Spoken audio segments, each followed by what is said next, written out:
You're now recording. Okay. Hello, my name's Martin Ash, and I'm here today to turn the tables a bit on Anthony Peake. So instead of being the usual Anthony Peake Consciousness Hour, this is the Martin Ash Consciousness Hour. I'm the author of the fantasy series Enchantment Reach and Chronicles of the Shaman. And I've been friends with Anthony for a few years now, and I've been a great admirer of his work. So he's got a new book out. I've got it here called The Hidden Universe, an investigation into non-human intelligences, which I don't know if you can see that. It's a handsome brute, very nicely designed. And it's another amazing book, actually, full of extremely well and very diverse, extremely well researched and very diverse, crammed with facts. And well, I think it's absolutely superb. So we're going to talk about that quite a lot. Before that, I want to just ask him a few other questions about himself and some of his other work. Oh, also, those of you who are tuning in might have been expecting to hear the dulcet tones and view the radiant features of Sam Constantine, stroke Treasure, but unfortunately she wasn't able to make it, so you're going to have to put up with me, I'm afraid. But anyway, without further ado, let me introduce Anthony Peake. Welcome to Martin Ash's Consciousness Hour. How are you? Well, Martin, I've been wanting to be on this Consciousness Hour for so long, and it is such a wonderful opportunity to talk to you because everybody, Phil and I, just meet on quite a regular basis, and we've chatted a lot about things. So it's a golden opportunity to Phil. Yeah, and it's your wonderful opportunity to actually put me under some kind of pressure here, which is really, really good. So I'm really looking forward to some of the left field questions that are kind of bouncing at me. So I'm looking forward to it. Nothing particularly left field, but quite a lot to talk about, I think. And, absolutely. I'm very impressed by the new book. I think it's your 11th, isn't it? It is indeed, yeah. Lots of stuff to talk about on that, but also other things as well. Before we talk about that, though, I thought it'd be interesting to just get a bit of background on you, because, well, it struck me that you only started writing relatively late in life. So it'd be interesting to know, how were you? Well, was there anything that's, how were you misspending your youth and your early years before you started to write? And was there any particular trigger or event or catalyst that made you suddenly decide to sit down and enter the world of pain that is writing? Absolutely, as I've learned to my cost over the years. Ever since I was a kid, I wanted to write. It was one of these things that I just knew I was going to do. It's one of the kind of things you have inside yourself. And I know that most people want to write something. There's the idea, everybody says they have a novel inside them and everybody wants to take the opportunity. And I was no different. But what I think is particularly peculiar about my own life passage is that the books that I've been writing, I've been preparing for virtually all of my life. In that, probably from the time I was 7 or 8, I've been fascinated by altered states of consciousness. I've been fascinated by belief systems, consciousness, these kind of things. And I was reading quite extensively at quite an early age on these things. And I think what really stimulated my interest was a part series that came out in the late 1960s called Man, Myth and Magic, which was a Marshall Cavendish part series. And that really, really fascinated me because it developed my interest in not just strange phenomena and ghosts and things that go bump in the night and everything else. It also fascinated me because it gave me an interest in anthropology, it gave me an interest in sociology, and it gave me an understanding of just how wide this field is. Because Mammoth Magic was quite an intellectual magazine. It wasn't sensationalist in any way at all. And it was like a typical encyclopedia in the sense it was alphabetical. And I still remember now the very first article I read in it was the Abbots Bromley and the particular events that happened in Abbots Bromley, I think in early January of the year. But I then had the opportunity when I was offered a place at university back in 1973. I was in the fortunate position of being able to do well, I don't know if it was fortunate in the end, because probably it wasn't, because I had to spread myself very thin, but I for my sins chose to do a dual honours degree in sociology and history. And this gave me an opportunity to focus in on particularly the religious belief systems coming out of the Reformation, and the religious groups that came from this, and the sects that actually developed in Central Europe during that period. And I very much focused in on that. Also, the field I followed up on was Renaissance art, and particularly the symbolism of Renaissance art. And I was particularly fascinated by the influence that Neoplatonism had in terms of the Florentine artists and everything else as well, and the stream underneath there of the mysticism that involved. So there was the mysticism taking place in terms of the religious movements of the 16th, 17th centuries in Europe, but also this kind of esoteric belief system from what the 1420s, 1430s and the Renaissance. And this fascinated me. And indeed, the way in which art worked and the way in which people seemed to create something from something. But on top of this, because I was also doing a degree in sociology as well, I was able to then focus in on the sociology of religion, the sociology of language, the sociology of belief. So I was able to look into in great detail why people believe the things they do, and why it is that certain spiritual belief systems develop. And in that, I had the opportunity to do a lot of analysis work on the 19th century new religions that were coming up. And it gave me an opportunity to look into a little bit about Eastern religions and the influence on Eastern religions. And I was particularly interested in the development of modern day religious groups such as the Scientologists, the Seventh-day Adventists, Jehovah's Witnesses, and also a lot of the New Age groups that had started up, the Ethereal Society, and a lot of the groups that came out of ufology as well. So this was the area I was keen to write about. And over the years, I make extensive notes on everything I read. And because I'm fortunate in that I seem to hold facts in my mind, once I read something, I don't tend to forget it. So over the years, I was kind of snatching at books here, there, and everywhere. But it was only about 1999 that I really decided that I was going to focus in on writing a book.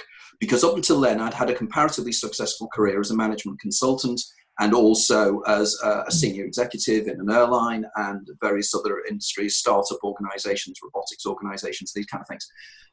But I had a little bit of money available. I finished a contract involved with traveling over to Poland, Warsaw, and things, and setting up some, assisting in setting up some businesses there. And I had sufficient money to take a year out. And I decided to literally do that. Literally sit down in front of my in front of my computer and write a book. But at that stage, I had no idea where I was going to go with it. And a year later, Is There Life After Death appeared. But at that stage, it was actually called Cheating the Ferryman. So that effectively was the start of it all. That's interesting, because so basically you'd actually, without really fully being aware of it, you've been preparing to write all your life, just through doing all this sort of diverse research. Well, what I would argue is that if you look into my hypothesis of the daemon eidolon dyad, and the idea that we have a subliminal consciousness within ourselves that has already lived this life before, and that we are living in some form of computer simulation whereby you can live your life multiple times and you can change it like you can do with a third-person RPG game, that my daemon already knew what I needed to know in order to write the book this time round. Maybe last time round, for differing reasons, I didn't succeed. And the daemon was aware of setting the seeds there for me to actually write the book now, and everything else. Because one of my major concerns is, and you've pointed it out, and it's very, very true, I was comparatively old as a first-time writer. I started writing effectively in my late 40s, early 50s, and clearly it's not particularly the right kind of time to be doing it. You want it when you're younger and you're more alive, I suppose. I don't know. You know, you've got, you know, your brain is sharper and these kind of things. But I found as I've got older, my brain has become sharper. And the timing seems to be right, because I think had I written my books earlier, I wouldn't have been able to do what I do now in the terms of networking on social media, using media like this, because 20, 30 years ago, you couldn't do this. So clearly, the timing seemed to be right. Okay, that's interesting. That kind of leads me to my next question, because I was going to ask, actually, before I do, I remember Man, Myth and Magic. I think I've still got some copies stashed away somewhere. I'll have to dig them out, but I collected it for quite a while. Wow. When you say you can hold facts in your mind, would you say you've got an eidetic memory? Because I'm I'm not hopeless, but I don't retain. I retain concepts, not the minutia of facts. So I always have to, when I'm researching or trying to remember something, I have to go and look it up. If something interests me, yes. If something interests me, I can tend to remember it, and it borders on the uncanny. And the people who know me well know that this is strange. In that it's not just in the things I've read, it's the things I remember from my own autobiography, and the things I've done and the places I've been and the people. I remember people's names. For instance, we did the launch of this book a couple of days ago, and I met up with two really old friends of mine, people who've known me since I was 5 or 6 years of age. And I pointed out to one of them, you know, the actual, and I wasn't planning to do this, but I remembered the date of birth and the year of his younger sister. And, wow. You know, he looked at me and thought, you know, how the hell do you remember that? And I just knew it. It just was there. Wow. And it sometimes, for instance, with Man, Myth and Magic is a classic example, and also Knowledge Magazine, which was my great generator when I was a kid in terms of knowledge and things, is that sometimes I can visualize the page in my mind's eye and find it and read down the page and actually read the stuff in my mind's eye. Wow. There's other times where I won't even know when I remember where I learned the fact, but it just immediately comes into my brain. It just appears fully formed. I don't need to seek it out. It just happens. You know, somebody says something and immediately the link is made. Is it an eidetic memory? Probably not. I think as eidetic memory, you know, is probably far more powerful. You know, the new phenomenon that people are talking about now is superior autobiographical memory. For instance, there's a young girl in Australia at the moment who remembers everything that's ever happened to her in her life. She's a friend of mine on Facebook, if anyone wants to follow her up as well. It's really interesting stuff. So clearly, to me, we all have this ability. I think our brains contain memories of everything we've experienced. It's just for some reason our everyday brain can't access it. Whereas I argue that demonic consciousness, the alternate consciousness I talk about, can.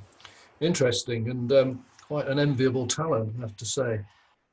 You've sort of preempted me slightly, because I was going to ask you about your research, because it's plain that, you know, from all of your books, they're very extensively researched, they're full of really fascinating information. And there's always, as with the new one, The Hidden Universe, there's an extensive bibliography and reference section at the back. So you obviously do read phenomenal amounts. But how else do you go about researching books? Obviously, the internet is a very handy tool, but do you travel elsewhere? Do you interview people, or do you have some kind of gigantic brain hidden away in a jar in your basement that you just sort of plug into the universe and it collects all the facts and you just go down and print it out one day? What an interesting idea. Yes, yes. The brain of Dorian Gray that's sort of sitting downstairs, and I can just access it occasionally. In answer to that question, all sources, really. I tend to find, again, that because I'm so believing in my concept of the daemon, I literally allow the daemon to just lead me.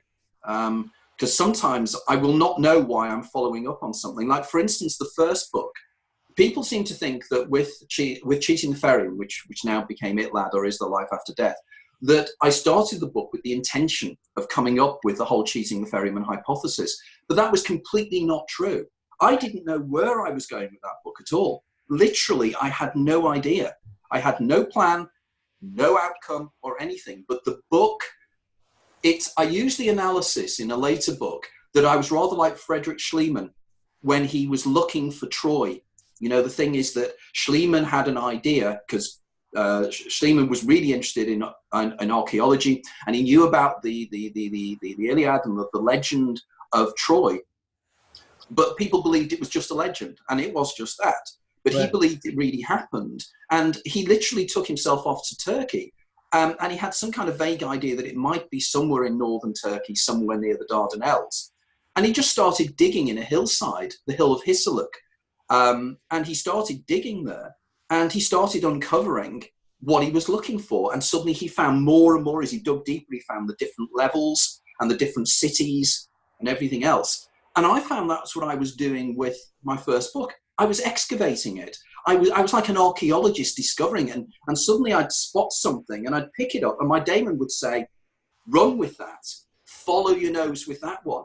And suddenly I'd be guided to certain things. I mean, there were so many uncanny incidents whereby incidents in my past had deliberately taken place, because I should have got one of the books out, actually, because there's a classic example of just how curious it was. And I think I can probably show you. Okay.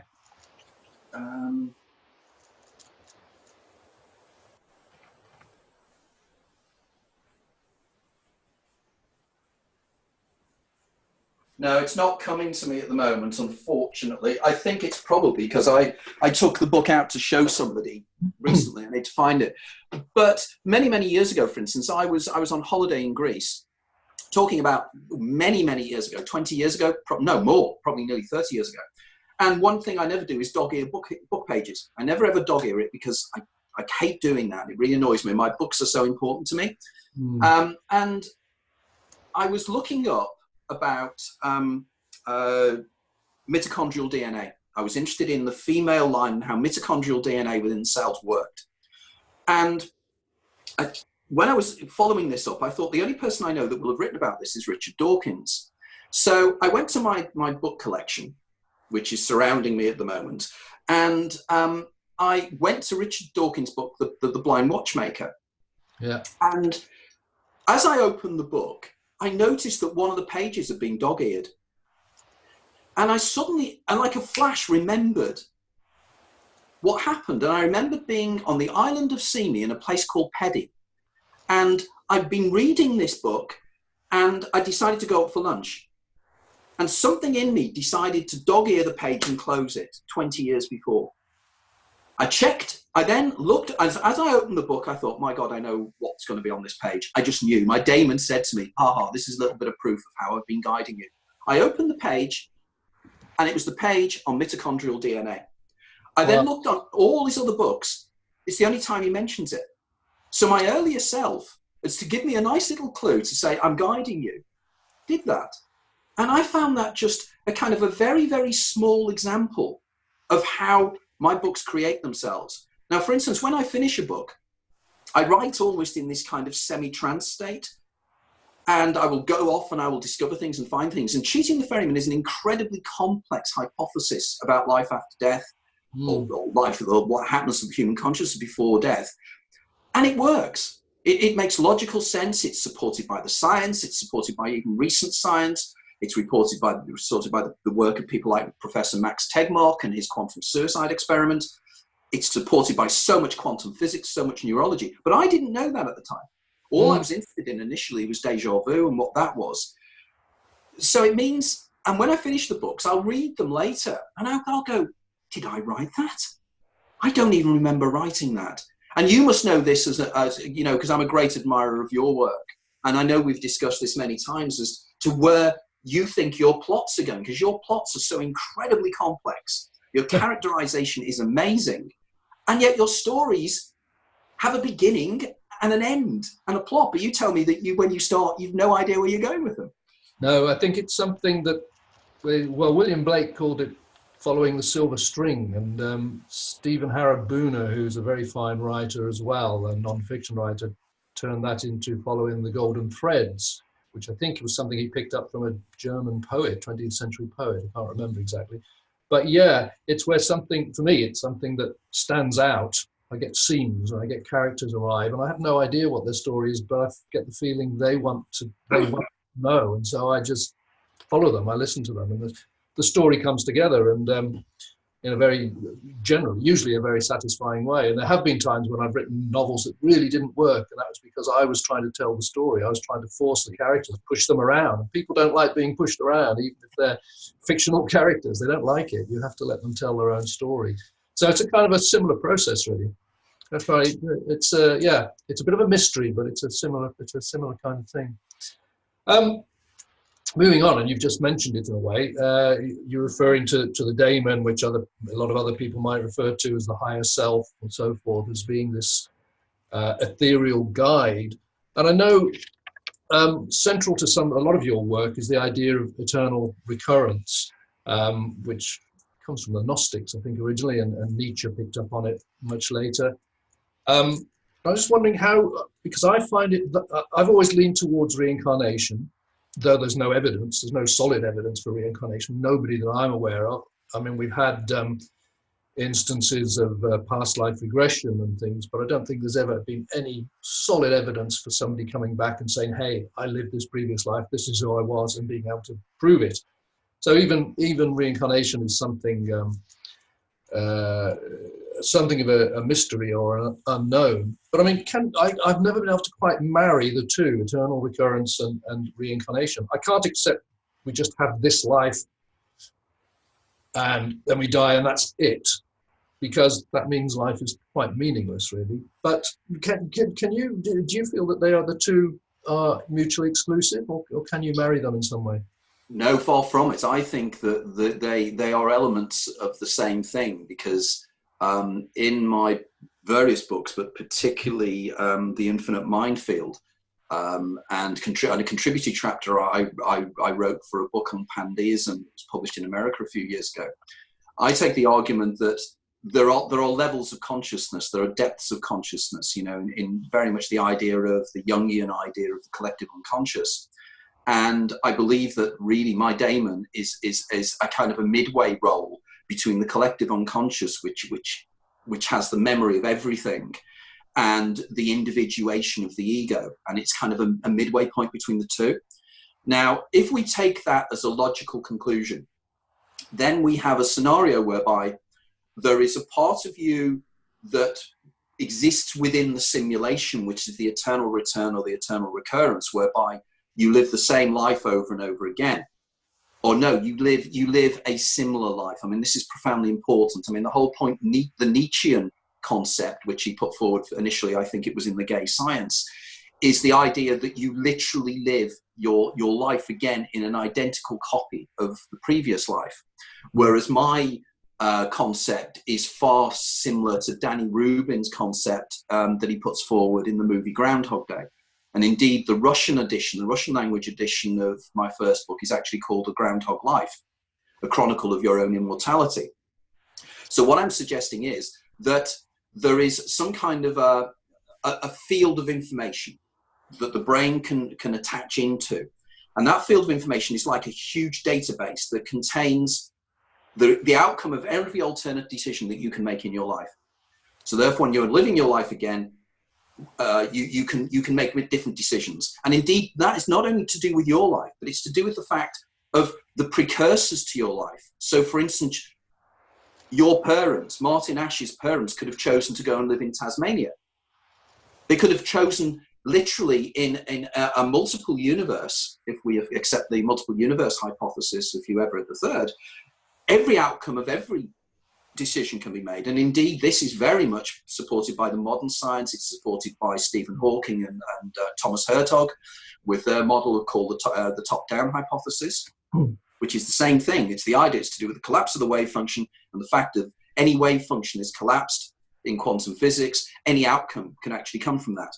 So the idea is that any outcome can take place, but any outcome from all your ancestors, all the decisions all your ancestors make feed into your world. So logically, your parents could have moved in an almost infinite universe, could have moved to any country in the world. So you could have been born in any country in the world, and that information field is still there. And that life then has so many different outcomes and so many different opportunities, in which case, you know, even illnesses you may have will be different because your environment will be different. So when people turn around to me and say, oh, your hypothesis is terrible because what happens to babies that die in the first few weeks of their life. Well, yes, that's in this universe that they die in the first few weeks of their life, but that doesn't mean that that daemon doesn't experience a myriad of other lives that they didn't die at that age because they're in different circumstances. So it's far more powerful than that. It's far more powerful than just the eternal return, the eternal recurrence. Now moving through to reincarnation. Reincarnation, I think, is, if we're all one singular consciousness experiencing itself subjectively, Martin Ash, Anthony Peake, Dia Nunez over there, our producer over in Denver, Colorado, we're all the same entity. We're all the same being. And we've always been the same being. We've been the same consciousness effectively since the first billionth of a trillionth of a second at the Big Bang. Because within quantum physics, there's something called superposition, an entanglement, whereby subatomic particles, when they're in close proximity to each other, become entangled. They share information, they share everything. Now imagine a scenario in the first instance of the Big Bang. We know that everything that is was a point particle, which was totally entangled.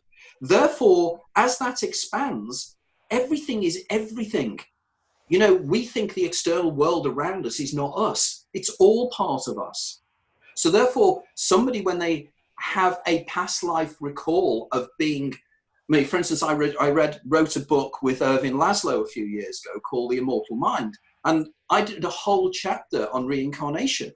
You know, so I went into great detail about the work of people like Ian Stevenson and all the other researchers. And there's a lot of powerful evidence that people can attune into other people's lives, but it doesn't mean it was them.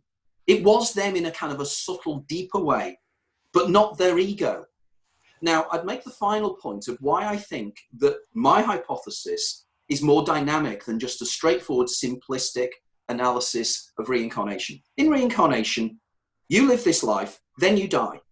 You get reborn. You could be reborn in a lower or higher position in society. You could be reborn as any kind of animal. But the important thing is, when you're reborn, you don't remember anything about your previous life. It's wiped clean.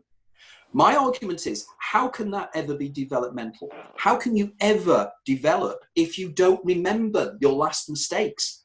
If no part of you can remember the errors you made last time, you cannot learn by them, therefore you cannot progress. So therefore, to me, reincarnation, in its sense that is understood, is not evolutionary in any way at all. Whereas cheating the ferryman is. Because cheating the ferryman, every time you live the next life, your daemon carries the memories of all your previous lives and uses that information to change this life view, to make you make a different decision, to avoid that decision you made last time, just like Connors does in Groundhog Day. Groundhog Day, he lives the life many, many times. Danny Rubin has been on this show, the guy that wrote Groundhog Day. And he explained to me that in his initial plan, Connors was going to live thousands and thousands of lives. And every time he changes it, or it's thousands of days, and every time he changes it. So you're allowed to explore every avenue that you could possibly explore in the final instance of your life. And at the end of that tiny sliver of time where you can live millions of lives effectively, you then move on because you've become the perfect human being. Just like Connors does, you live the perfect day, you live the perfect life, and you effectively become what Eastern religions would call an avatar. You become somebody who's left the perfect life and you move on. Now, again, this is intriguing because in the play I Have Been Here Before by J.B. Priestley, that, you know, I wrote a book about comparatively recently. In this, there's a character, Gertler, who is somebody who has lived their life many times and has decided and chosen to go back into the simulation to stop other people making decisions and wrong decisions. And I believe you have a choice at the end of your myriad of lives, whether you're going to go back and help others as an avatar within the simulation, or you move on to whatever it is the next great thing. So that's my idea. I don't dismiss at all reincarnation, but I think we're confusing what reincarnation really is. So when somebody has a hypnotic regression, I believe they're tuning into what people would call the Akashic field, what Laszlo calls the Akashic field, what the Theosophists and the ancients would call the Akasha, you know, the field of information that everything is built upon. Yeah, absolutely. Wow, you've just given me great food for thought. I could actually grill you on that particular topic for the rest of the hour, but I think we need to move on. But that was a very, very detailed answer. Before we get to the new book, I just want to take you back to something that really blew my mind in The Infinite Minefield, which was the first book of yours that I read, which is about the nature of light. Now, I'd always taken the view, well, I'd been taught, I suppose, or picked up the idea that the basic particle of light, if you can call it a particle, but for the sake of argument, is the photon. And as the photon reaches us, if it hits a solid object, it bounces off that object, hits our eyes, travels in, is transformed into an electromagnetic impulse, which goes through to the brain. The brain turns it into an image of the world as we perceive it. In the Infinite Minefield, you totally turn that around by explaining that. Well, I'll let you explain it. What actually happens to the photon when it hits something and then comes to us? Because this is just amazing. Well, the thing is with photons, we make certain conclusions about photons. Photons are supposedly a particle or a wave, depending upon, again, whether they are observed or measured.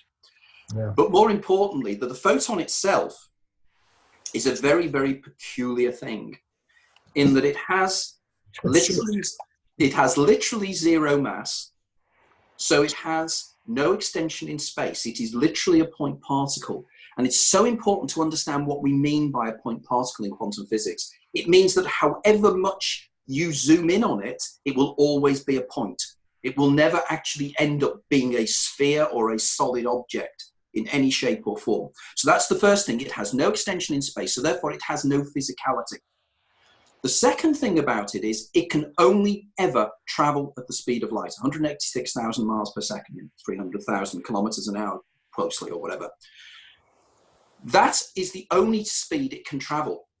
It cannot accelerate to that speed either. And this is the thing that blew my mind. It cannot accelerate. It doesn't start, and it starts at 1 mile an hour and super accelerates from 1 mile to 10 to 100 to 10,000 to a million miles an hour. It doesn't do that. It can only ever travel at the speed of light. And at the speed of light, from what we know from the teachings of Einstein and what we know from the papers that Einstein wrote in 1905, is that at the speed of light, time and space change. So effectively, space contracts. The nearer you get to the speed of light, space gets, it's called the Lorentz contraction, and it gets smaller and smaller. So time mass gets more and more, or less and less, and time gets more and more, and the two interface. And Einstein said that they're the same thing. Space and time are the same things. But when you get to the speed of light, time stops. So from the point of view of a photon, there is no time. So suddenly we have this tiny object that, from its point of view, there is no time, and from its point of view, there is no space, because it doesn't have spatial, it doesn't sit out in space. And yet these are the things that effectively help us see the visual world around us.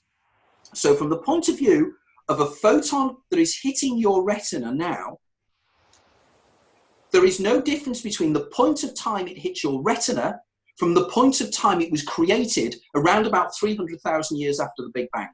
As far as it is concerned, it is exactly the same moment. Now, what does this say about the universe? Because if time is relative and everything that we see around us is relative, what does this say about how our visual systems work? Because we've got this weird little object, whatever it is, that's a wave or a particle, depending upon whether it's observed or not. We can't even go there because that gets so sodding weird, it's untrue. That when a photon, for instance, when you look out of a window, you think you are seeing the light coming through the window and that you're taking an image from outside. You are not. What happens is photons hit other photons and they transfer the energy from one photon to another. So the actual information that's being carried by the photon is not the original information. It's transferred, it's copied, as it were. So you have the bizarre situation that your visual world is created by objects that just don't seem to have any kind of real existence in the way we believe. Now, then there's the counter argument to say, if the act of observation brings into existence the photon, your visual world is being created by you, because you're collapsing the wave function just very quickly. A photon, any subatomic particle, but specifically a photon, before it's observed or measured, is in a probability wave. It is a wave of probabilities. It's not even a wave in the way we understand it, like a water wave. Max Born came up with this idea. Max Born, fascinatingly enough, as a bit of an aside, Max Born was the great-grandfather of Olivia Newton-John. The guy that came up with this idea was the great-grandfather of Olivia Newton-John. That's another bit of nonsensical information I have stuck in my head somewhere. But Born came up with the idea, not the idea, but it's been subsequently proven, that it's a probability wave. It's like a crime wave. It's not like a wave in water. It's like a crime wave. And depending upon what you're looking for will depend on where, say, a photon inside a box is. And it can be anywhere inside that box. In fact, it can be anywhere in the universe. That photon can be anywhere in the universe. Probability is it's likely to be in the box, for instance. But there's an infinitely tiny small probability it could be the other side of the Andromeda galaxy. You observe the thing, or you measure it, and then you observe it, and it becomes a point particle coming into your eye. But before it comes into your eye, it's nowhere. It's not only nowhere in space or nowhere in time, it's nowhere anywhere. It's not anywhere. It is no thing. Okay? But this is how we see the visual world. And this is what excites me. This is all a grand illusion. This is, if the quantum physicists were really putting together the implications of the things they write and they understand and they discover. Now, again, for instance, the argument that's been used many times in terms of quantum physics is, don't even think about the philosophy of it, just measure it, just work on it. Rabi I can't remember which one it was now, but somebody said, just measure things and just do the measurement. And in fact, the father of quantum physics, Niels Bohr, the guy who came up with the Copenhagen interpretation in 1926-27, he said that you cannot even think about subatomic particles in any way. All we know is the effects they have, because they're so totally alien, there's no point in even trying to understand them. And this is why Einstein had such problems. This is why Erwin Schrödinger had such problems, and why Schrödinger's cat's experiment came up. Because Bohr and co. said, if you're not looking at something, it doesn't exist. And there was a very famous Einstein quote where he said, I cannot believe that the moon does not exist if I'm not looking at it. But in 1981, at the Paris University Department of Optics, guys called Dalibard and Alan Aspect did an experiment which proved something called Bell's inequality, which was written in 1966 by an Irish quantum physicist, which effectively proved that subatomic particles do work this way. And this is where suddenly we then have this thing of entanglement. So the universe is fascinating, but the universe exists because it is perceived. This is the ancient religious beliefs. Yeah. Universe is perception. Yeah. Well, sort of, yeah, because this is just absolutely mind-blowing, isn't it? I mean, amazing. Again, you've just totally, I don't know how you can recall all of this information. It's extraordinary. I've got one more question before we move on to the books. I know we do need to get onto the new book quite soon. But still on the nature of light, which is biophotons, because I first read about biophotons in Jeremy Narby's The Cosmic Serpent. And that amazed me, that trees and plants are giving off light, essentially, that they have created, which we receive, which is one reason why we love to be in nature, because we're picking up biophotons. But we're also creating biophotons within ourselves, it seems, because, I mean, something used to fascinate, what still fascinates me, is when you have dreams or hallucinations or anything of that kind, you see them in full color, and well, I do, and I think most people do, fully illuminated. And same with imagination. When I'm writing books and thinking about the novels, I'm there, I'm observing what's going on, and I'm seeing it. But even with your eyes closed, you are seeing these things in great detail, strange they may be. So there's a source of illumination, which is I guess the biophoton. how do we create biophotons, and how do they differ from photons if they differ? One of the most important Sorry, I was going to say we need to be fairly brief on this, so we can get on. One of the most important writers in this field at the moment is a guy called Istvan Bokken. And Istvan is a PhD researcher. He was based in Budapest, and I now think he's based in America. And he's written a series of papers on biophotons and the way in which it seems that biophotons seem to come out of our eyes, as if, it's the old idea that we perceive the world by projecting outwards things that we use. I mean, it's quite intriguing how this is the original idea, they thought. But biophotons seem to be things that are created by biological systems. It's kind of a form of electromagnetic energy that's given off by systems. Now, again, if anybody's interested in the latest work that's been done, let's go. John Joe McFadden, who is a professor of molecular biology at the University of Surrey, the guy that works very closely with Jim Al-Khalili. And McFadden and Al-Khalili have written a series of books together about about biophotons and about biology and the way in which biology works under quantum physics effects. And again, it is all to do with electromagnetic energy and how electromagnetic energy is transferred and given off. Now, your point, I think, was a fascinating one.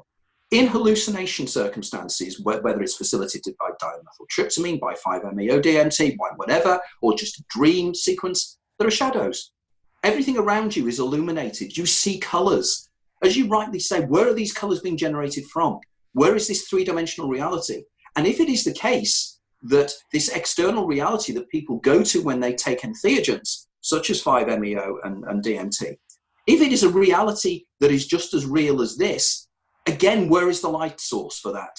If it's being just generated by your mind, the light source has to be somewhere. And these, again, are biophotons. So it seems that it's photons and light that seems to be the basis of everything, and the basis of everything we see and believe. But going back to my point before, photons, baby, biophotons or any form of photons, we don't even know what they are. We haven't got an idea. We haven't got a clue. But then again, we don't know what electricity is. We don't know what we are, do we? It's amazing. We are amazing. We don't realize it most of the time, but it's an extraordinary thing being alive. I remember hiking in last year in southeast England. I went to the grave of your namesake, Mervyn Peake, in a churchyard in a little village in East Sussex, I think.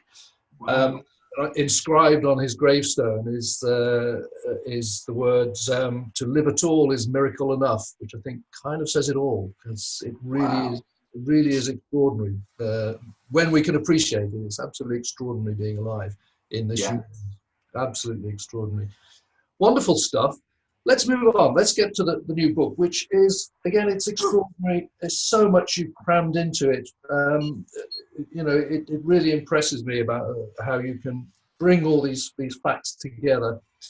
The book essentially is about, although I'm very impressed by the fact that you begin it and you end it with a very firm basis in science, which I think is one thing that distinguishes you from a lot of, other researchers and writers who can go off into the light fantastic and they don't necessarily get their work grounded in science, and you always do.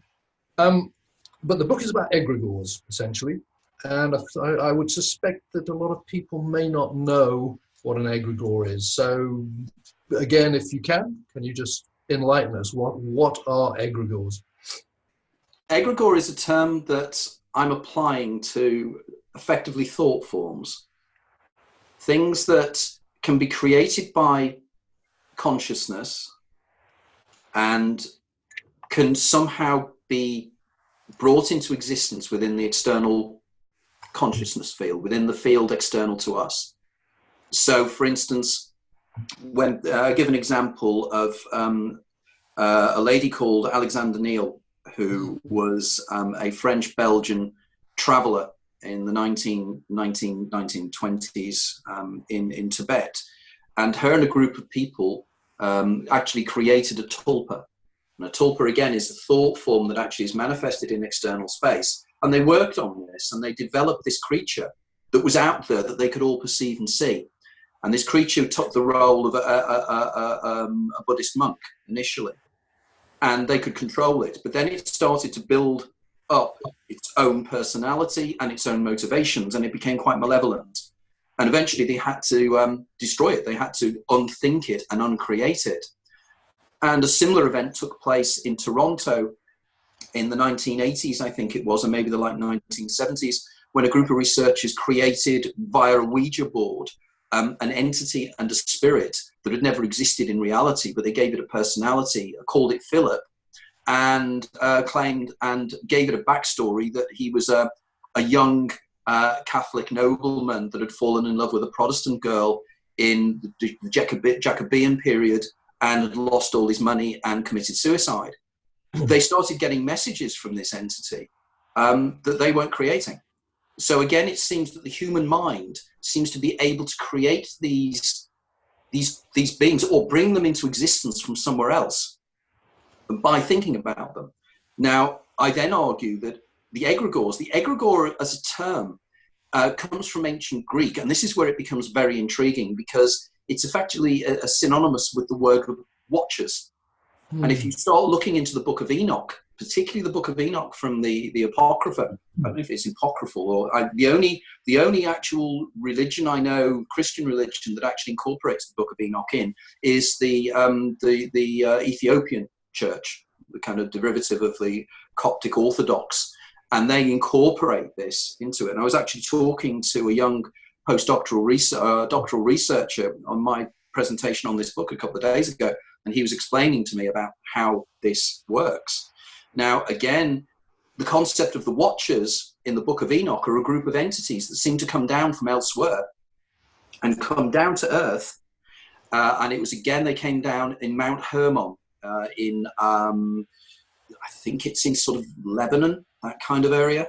And they taught the ancient Sumerians certain things and techniques and way to do things.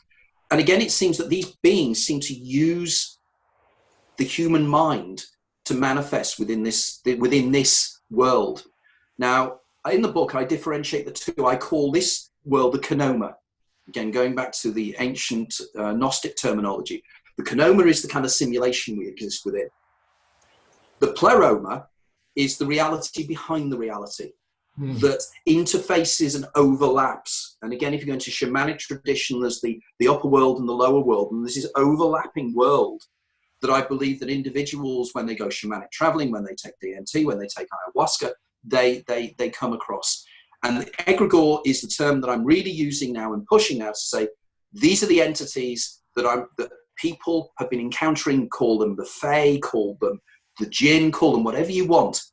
They're the alien entities, the alien intelligences that plague our dreams, plague our greatest fears, and seem to feed upon us as well. And they seem to feed upon fear. Mm-hmm. Okay. Yeah, I mean, I know from my own experiences with ayahuasca and psilocybin that these are very real, but occupying what is a dimension beyond the material dimension that we normally inhabit.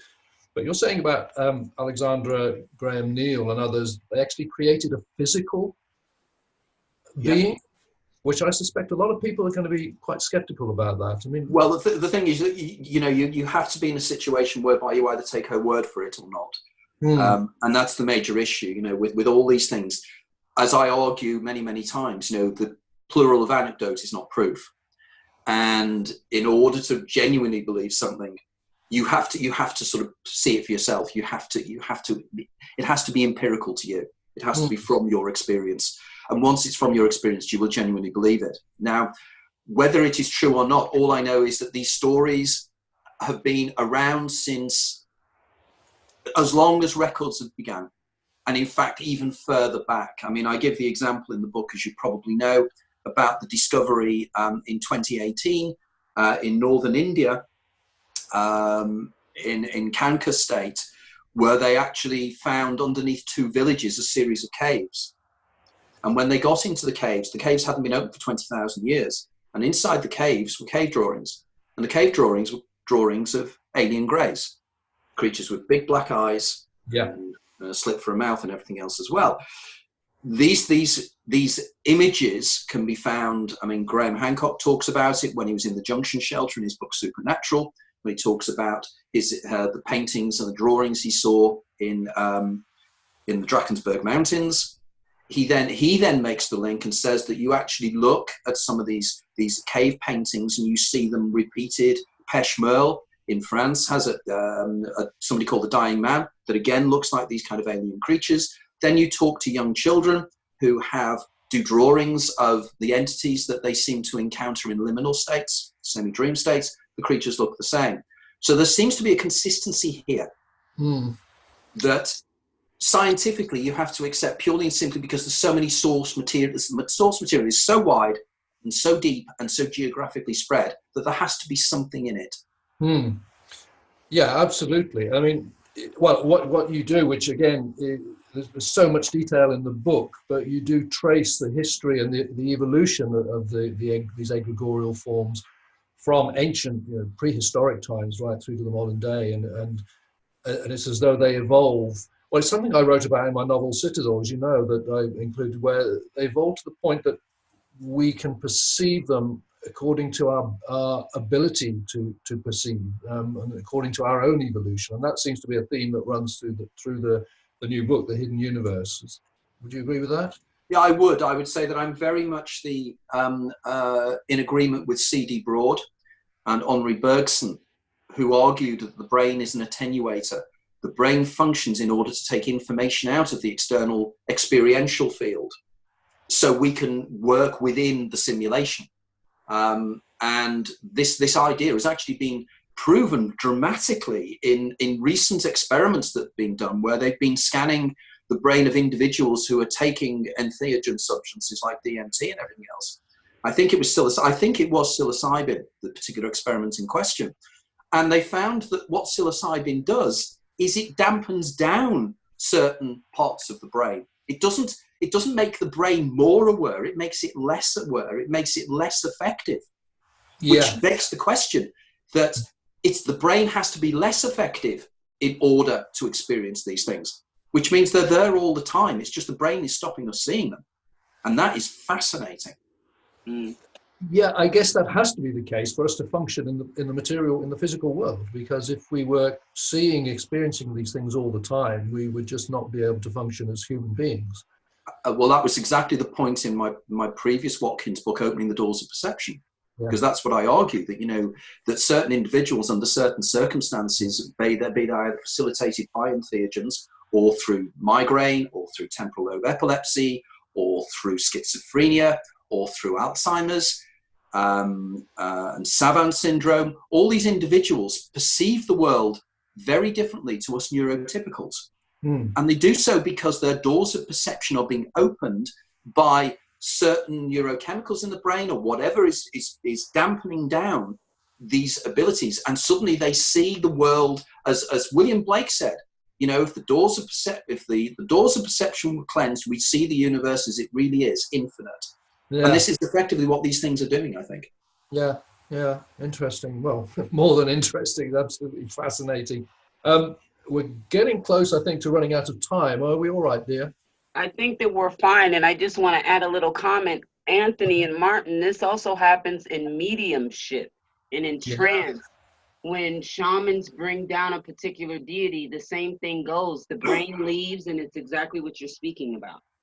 Yeah. Indeed. The phenomenon is universal, and the more examples, and if you start applying my hypothesis or my ideas, you'll find it can explain. And indeed, if somebody reads all my books, and it's going to sound incredibly vain here, but I think a reading of all my books, there is nothing that people do not have in extraordinary states of consciousness that my hypothesis cannot explain. Yeah, I would support that from everything I've read of yours. Yeah, I mean, they are extraordinary books.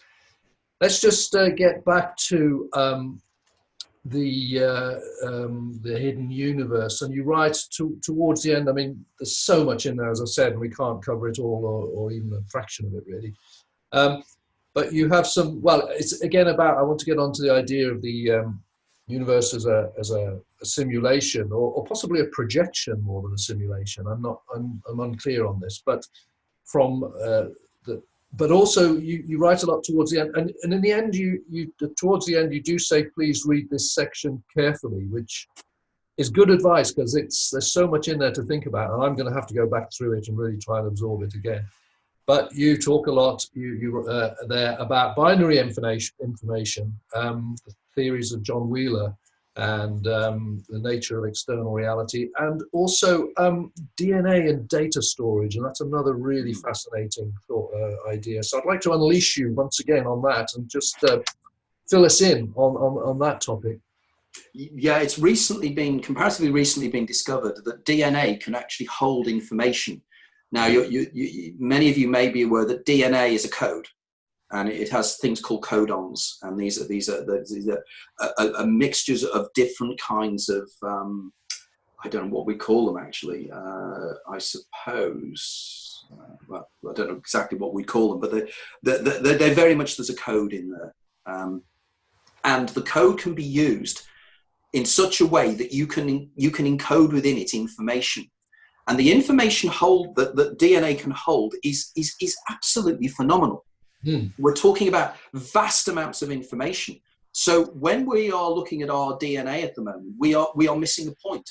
The DNA itself seems to have a depth of it that is bordering on strange. Now, you will recall that Richard Dawkins, who I cited earlier on, his book, The Selfish Gene, one of the arguments he uses in that book is that we are literally vessels of DNA. We are the things that allow DNA to be immortal. We have this idea that we are in some way important, but in fact we're just tools by which DNA, as a parasite, carries itself through time. Now, could it be that DNA itself is the root of all of us? That it is DNA, and we know from the Cosmic Serpent, and you mentioned Jeremy Narby earlier on, and Narby's ideas on this. Yeah. His argument is that when you are in ayahuasca facilitated or dimethyltryptamine facilitated altered states of consciousness, and I know this from the dreams that the Lucia device stimulated in me, that I was dreaming after I had my interview, my first instance with the Lucia, that I was seeing snakes. Now, again, the concept of the twin snakes, it's the DNA strand. It's communicating with us. It's telling us in plain sight, this is what's going on. Yeah. Now, again, DNA, we know that DNA, there's elements of DNA that seems to work using holographic principles. And what are holograms? They use light. So we're coming back again to electromagnetic energy. We're coming back again to this kind of incredibly complex, embedded. I'm reminded here of the writings of David Bohm and his implicate and explicate orders. The idea that we are coming out of an implicate order, which is perceived by our brains as the explicate order, but it's like a hologram. And we know that, for instance, a hologram, that you break a holographic image apart, you don't get a bit of the total image, you get a denuded image of the total picture. So everything is encoded in itself, everything is wrapped inside itself. And I sometimes feel that when I'm doing my writing, I feel that I'm touching so close on the ultimate answer to everything. And then I just can't quite put it together. And it drives me crazy, because sometimes I'll go, I'm almost there. I've almost cracked it. Yeah. But the question is, if I or somebody else crack this, we've cracked the matrix. We've broken the matrix. We've broken the system. And is this why Archons don't allow this show to go on sometimes? Yes. But can we really can we find the ultimate answer? Because whatever the ultimate answer to the ultimate question is, it then poses, it's like deeper questions. It's the Nietzschean abyss, isn't it? It's the Nietzschean. Yeah. It's the idea, Martin, isn't it? That if this is a simulation, you then have to ask the question: who's created the simulation, and are they within a simulation? Which is the question we were all asking as children. If God made, the Christian environment, it's like, if God made me and God made the universe, who made God? And it's the same question. It's the infinite regress, isn't it? But then again, if we turn that on its head and say that somehow the whole of the universe, as they discovered recently, you know, the universe is not flat. It does seem to be curved. If it's curved, it's a huge bloody sphere. And it means that you start at one point, you're going to end back at the same point again. But time and space are also enclosed within this huge sphere, which means you can come back on yourself in terms of time as well. You know, the Poincaré's recurrence, which is what Nietzsche based his whole thing on, was the mathematics of Poincaré and the idea that, you know, that everything will come back on itself. Given time is what the Stoics believed. And I get so excited. And the only thing that frustrates the life out of me is that with the best will in the world, I have probably another 10 years before my brain gives out and I can't write anymore, if I'm lucky. But I have, in that 10 years, I've got so much I have to do. I've got so many ideas, so many things buzzing around in this stupid head of mine. And all I want to do is get them out there and get them written down before I can't do it anymore. And that's not me being vain. You know me, I'm not vain at all. I'm not that special. But what I do like doing is joining dots. And that's why our extended group are so important. You know, we are building an egregore now, the egregore of our collective consciousness when we meet. Yeah. And the power of the ideas we throw out. Yeah, we've met some fascinating people in the last few years that we've got together with. There's just one other thing I just wanted to come back to, which it's in the prologue of the book, which is something I knew, but when you described it so eloquently that it kind of blew my mind once again, which is the fact that we are essentially, and all matter is essentially 99.9999999% empty space, although there's no real such thing as empty space. And you use this analogy of a sugar cube, which I kind of thought was really quite elegant. So I wonder if you could just explain that. It's just the idea that if you took all the empty space out of everything, or the whole of humanity could fit in a sugar cube. And that's an incredibly mind-blowing concept. But it gets weirder than that, because the actual solid matter that we talk about even there are actually made of quarks. And quarks, again, are point particles. So the physical building blocks of matter, you know, your electrons and your protons and your neutrons are actually made up of a number of quarks. You know, an up quark, a down quark, you know, and a charm and whatever the others are. And these just come together to create these things. But then they in turn are like photons, they're point particles. So even the matter that is supposedly there starts to disappear. And the whole thing seems to disappear in a puff of logic. Yeah, a point you made there is that we actually never really make physical contact with the physical world, because it's all electromagnetic energy. And when we feel we're touching something solid, we can feel it. I've just hurt my arm doing that, and but we're not actually contacting physical matter. No, it's electrostatic repulsion. The idea is the outer shell of every atom reacts with the outer shell of the atoms in your finger, and you never physically touch because they repulse each other. And it's the same with everything. The reason that your hand does not go through the table, or you don't fall through the floor, or you don't fall through your chair, is literally because of this. It's not because you're in contact with anything. We don't contact anything. We don't contact anything in the physical world outside. And also, what we see is actually encoded a message within photons. You don't see the universe. You don't see the world around you. What you see is the impact and the information carried within a photon, or a series of photons, which is carrying information from things it's bounced off. You know, it's mind-blowing. It really is. I was thinking, I mean, for example, going back to the 99% empty space, when you're imagine you're making love to your favorite person, you're having all these wonderful sensations, but actually they're not physical sensations. They're just impulses of electromagnetic or electrostatic energy. And if you took all that space out of this beautiful person that you're with and reduce them to their physical components, they would probably be something like 1/1000th the size of a grain, single grain of sugar, which is and then you get all the perspective on things.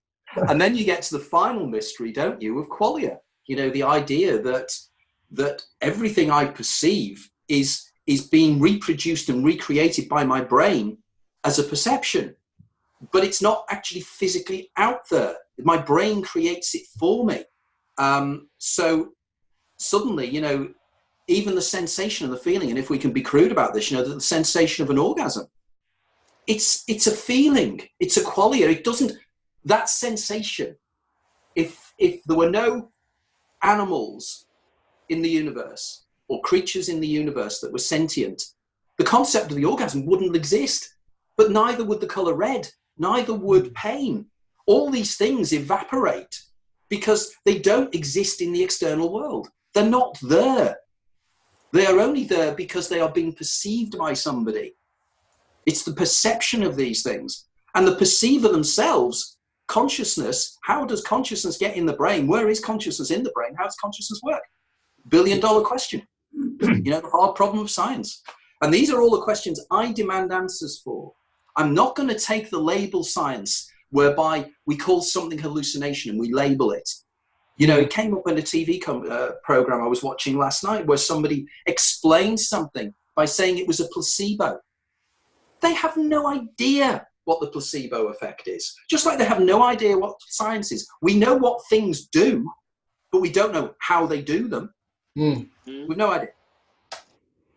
Yeah, again, it's just baffling because we are consciousness trying to explain itself, and that's that in itself is a paradox because we don't know what we are and we're trying to find out what we are, but we're investigating ourselves in order to find out what we are, which leads us kind of, it gives you the impression that also it's another point which I know I discussed briefly with you some time ago, but the more we discover, and whether it's about the external universe gets vaster and vaster, whether it's about the quantum universe, which gets vaster and vaster, the smaller you go, the more there is to discover. You know, we thought we had the basic building block in the atom years ago, and then we discovered electrons and protons and a nucleus, and then it gets into the subatomic world, and it seems to get, there's more and more to discover. And the same with the inner world of the, you know, if you're examining the world of the psyche and the collective unconscious, it just gets vaster and vaster. It's like the mystery extends itself the more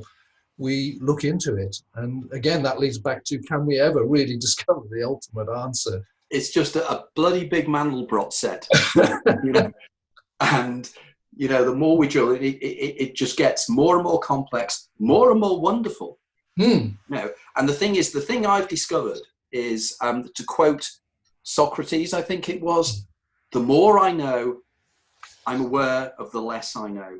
Yeah, and people who are so assured that they know they're right, I find those people breathtaking, because I haven't got a clue of what is going on. I'm not even at 0.1% of understanding what's going on. And future generations will look back on us and say, arrogant twats, you know, they thought they knew everything. They knew nothing. Yeah. We don't. Exactly. Yeah. We don't. But I think that probably where we should leave it, I think. But are we at the end? I think, yeah. I just want to say again, for anybody out there who's interested, this is an amazing book, yet another amazing book, and I highly recommend it to anybody who has the remotest interest in what we've just been talking about. It's a fantastic achievement by you. So, you know, thanks again for producing it, and it's been a fascinating chat, and I wish you great success with the new book. And thank you, dear, for producing this for us. And I don't know if you want to sign off. I'll take a back seat now. I don't know if you want to talk about what's coming up in later editions of Consciousness Hour, but thanks very much for a very fascinating chat. And Phil, Martin, just to say that it's so important that people actually check out your books. Thank you. Because your books, they will, but yeah, I'm glad. I'm very, very pleased that you've enjoyed them. Guys, I read 6 of Martin's books, one of his series, Enchantment Reach, and I read one after the other because I literally couldn't put them down. These books are extraordinary. And if you think Game of Thrones is anything, this is nothing to the depth that Martin goes into in his novels. There are so many different levels. There's so many ideas. And I know he's got lots of other books as well, you know, the Chronicles of the Shaman, which I've read one of those as well, which blow my mind as well. So check out his work. It really is extraordinary. And yes, in terms of, we have now, I think, around about 8 or 9 people that are now booked in for next year. We have a whole series of fascinating people that will be joining us, which I'll be placing up on Facebook, on my website. Also, as a final point, if anybody's interested, please check me out also on Instagram. I'm quite active on Instagram now, and my Instagram is cheattheferryman54. So join in there. I need to get 1,000 people following me. I've only been on there for about 6 or 7 weeks, but if I get 1,000 people on there, I can actually then post URL links as well to things like this. So I think it's quite important. But thanks again, and as Martin said, thanks again to Dia Nunez over there in Denver, Colorado, who without this wouldn't happen. Okay, thanks very much. And again, thanks, Martin. That's wonderful. Thank you. Thank you. All the best. Thank you.